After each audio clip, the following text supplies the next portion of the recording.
Hi everyone, it's Claire. Thank you so much for stopping by. I have been in wedding mode lately because I've been to so many weddings this year so far, so I thought I would do another bridal look featuring my roommate Lisa. I hope you guys enjoy this tutorial and find the tips helpful, and let's get started.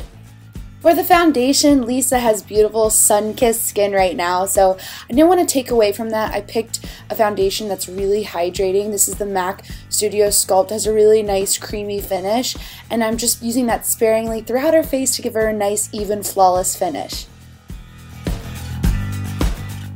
Onto concealer, my favorite part. I especially love doing this on Lisa because she never really does highlighting or concealer underneath the eyes. So I took a concealer about 2 shades lighter than her skin tone just to brighten and also coverage wise that really tackles both in one, and I'm using a damp beauty blender to get the job done.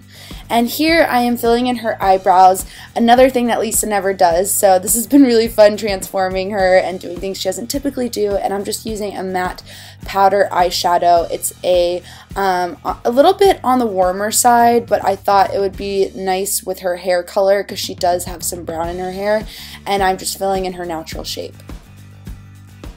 Using all colors from the LORAC Pro palette, I'm starting with the champagne color, and I'm going to highlight the brow bone area as well as the inner corners of her eyes. And this is usually always what I do for brides as a starting point. It's a great starting point because it instantly opens the eyes. It's a great trick.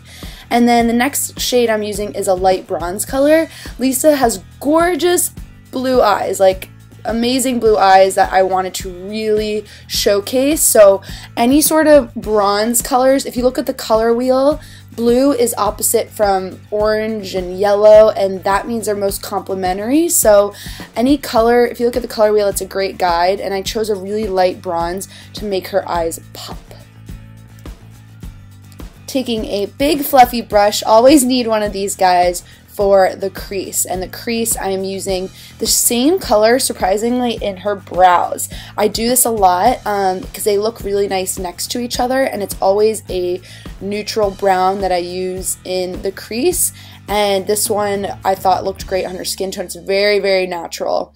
And then I'm also taking it on a more controlled brush with the same color. I just want to deepen the outer corner a little bit, but the way I explain it to Lisa is you want to build up the color slowly. You want to start from lightest to darkest, which is what we're doing here. Then I'm also taking that medium brown shade and going side to side underneath the eyes just to give some definition down there. Here I am taking a chocolate brown tone, and this color is going to be our darkest shade of all the eyeshadows we use. And this is just a really flattering way to make it a little smokier. I'm focusing it, as you can see, on the outer third of her eyes. Using the same brush as before. It's okay to have a little bit of that color previously on the brush. It actually helps blend a little bit, believe it or not, and you just want to blend that out to make it a little more smoky. Here I am using a waterproof gel liner. This is always a great choice to have more water resistant, I would say. I wouldn't go jumping in a pool if you're a bride. And I'm using a Sigma liner brush and giving her a little bit of a winged cat eye. We want to give her an illusion of a lifted, very flirty, beautiful, slight cat eye. And so I love this Bobbi brown gel eyeliner because it really doesn't budge, and you can create a beautiful black inky line that you're going for. And here I'm just doing a couple coats of Lisa's mascara. I believe this is Lancome, and the mascara is just going to be a nice base before we apply our false eyelashes. And a lot of you guys ask me if it's okay to put on mascara after you put on your false eyelashes, and it is totally okay. Just be careful because sometimes putting the mascara onto the false eyelashes can make them pop off, so just be cautious, but you can add more mascara after the false lashes, definitely. Unfortunately, the next part didn't record, which was just me putting a little bit of setting powder on Lisa to lock in all the liquid makeup. But here I'm just placing bronzer on the high points of her face so it mimics a natural tan, and I'm using TooFaced Chocolate Soleil bronzer, of course. In photos, the bride really should have nice, defined cheekbones so that the camera can pick up all her beautiful features, and a little more bronzer is required so it really shows up nicely. Here I am taking Gingerly Blush by MAC, and it's just going to go on the apple of her cheeks, and it's a beautiful peachy tone color just to complement the nice tan she has right now. For the lips, I am using Subculture by MAC Lip Liner. I highly recommend this lip liner. You can't go wrong with it for brides. And I'm tracing the outline of her lip and also going to fill it in.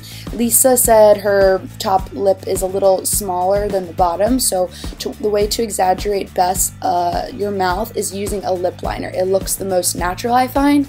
And then I'm just topping it off with a very sheer pink lip gloss. And that's going to finish off our lip look. And for a bride, you can just touch up with lip gloss the rest of the day. Thank you to my model, Lisa, for joining me for this bridal look. I hope you all enjoyed it. If you did, make sure you give it a thumbs up, request for the next video in the comment section, and make sure you subscribe to my channel if you haven't already. Hope you all are having a great day. See you next time. Bye!